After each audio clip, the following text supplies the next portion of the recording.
Paul's cat. Bit of a difficult one for me. I'm going to return to this topic in future videos. I think it's kind of important. One of the perennials is that preppers, emergency preparedness online, go over the same ground over and over and over and over and over and over, and there is nothing new to learn. Well, there's always something new to learn. One of the things that is a common trope in videos is top 5 skills or best skill or top 5 professionals to have in your bug out group. I've responded to a lot of those, and I have my own ideas and you have your own ideas, and we're both wrong, we're both right. But I've always kind of suggested, not directly but indirectly occasionally, that one of the top skills that's essential is character, emotional intelligence, adult behavior, the ability to be wrong, the ability to admit wrong, the ability to change direction, the ability to listen to all others equally, so you don't neglect part of the group and you don't close yourself off from specific areas of learning. This is a song we learned for French TV because they wanted us to do a rock and roll classic. And not many people in Europe thought it was a rock and roll classic, but, well, it obviously is. So here goes.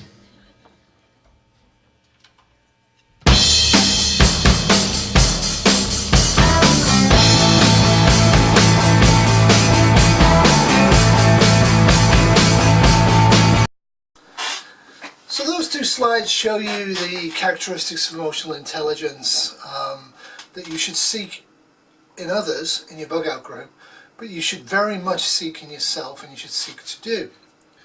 So having released a video on March 8th on women and prepping, which was wrongly titled, it should have been Preppers Who Are Women, a challenge to everyone. That's what it should have been.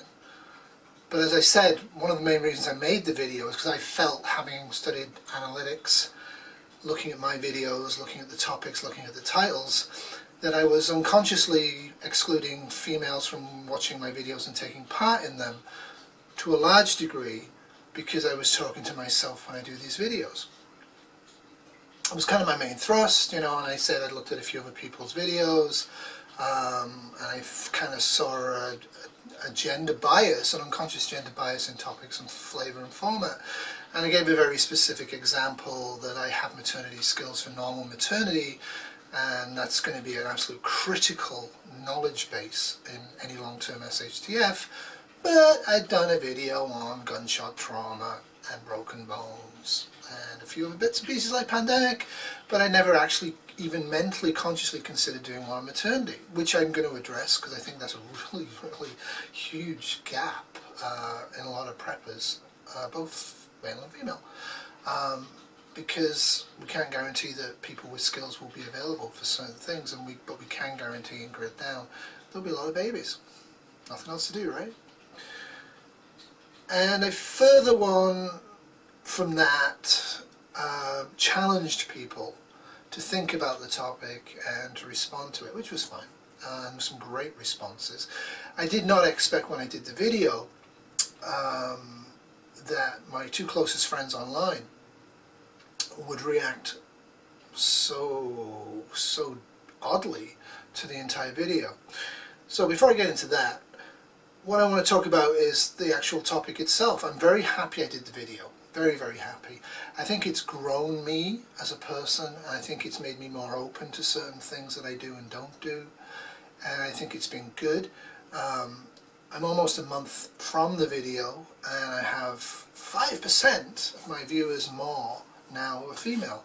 I still have almost a complete lack of female viewership under the age of 45, but I also have a fairly large lack of male viewership under the age of 45.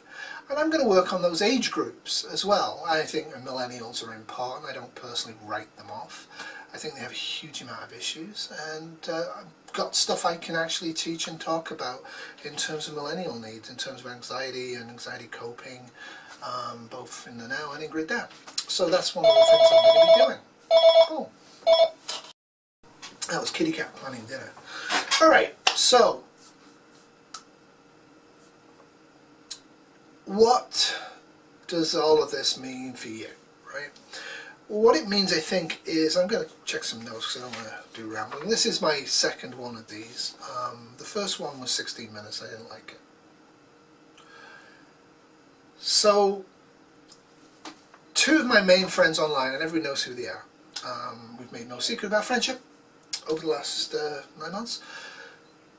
Two of them reacted, as I said, badly to this. Now, one of the reasons that people react badly to things is that they actually have low emotional intelligence. Now, I'm not saying they have a low emotional intelligence. I'm just saying they, in this particular instance, I triggered them. They went into full screaming snowflake mode.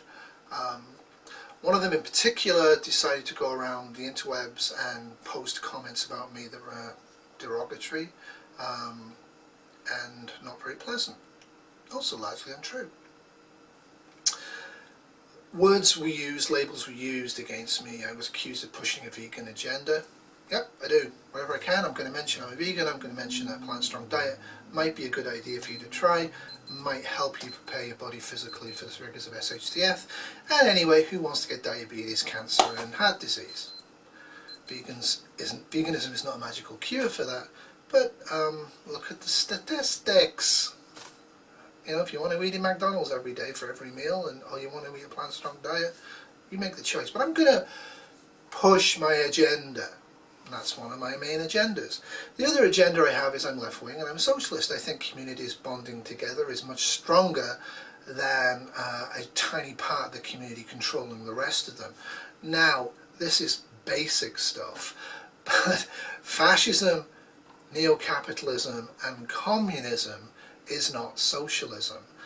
Socialism does promote and encourage free will and free expression and rewards, to a lesser degree than neo-capitalism and fascism and communism, individual efforts on behalf of the community. Leaving that aside, I do feel quite strongly that people should have free healthcare. I still feel quite strongly that everybody should pay taxes, and those taxes should go to a decent education system and decent healthcare system and an okay military system and a fairly reasonably free and fair judicial system. I happen to think the government's better than tiny little tribes. I happen to think that the human alone is very isolated and ineffectual. I think together we work a lot better. I'm not anti-immigration, I'm anti-exploitation of immigrants. I don't think the entire third world should move to Canada. I have a mixed bag. So on some things I can be hypocritical. So can you, so can everybody online. We all have areas where we are blind. So some of the negative comments actually were good for me because they made me think about where I was coming from. But what does all of this mean? 1, 2, 3, 4. Under your wheels, the hope of spring, mirage of loss, a few more things. You left your sorrow dangling. It hangs in air like school chill. Crump like notes inside the chords. On every wall, inflections carved, deepest lakes and darkest stars.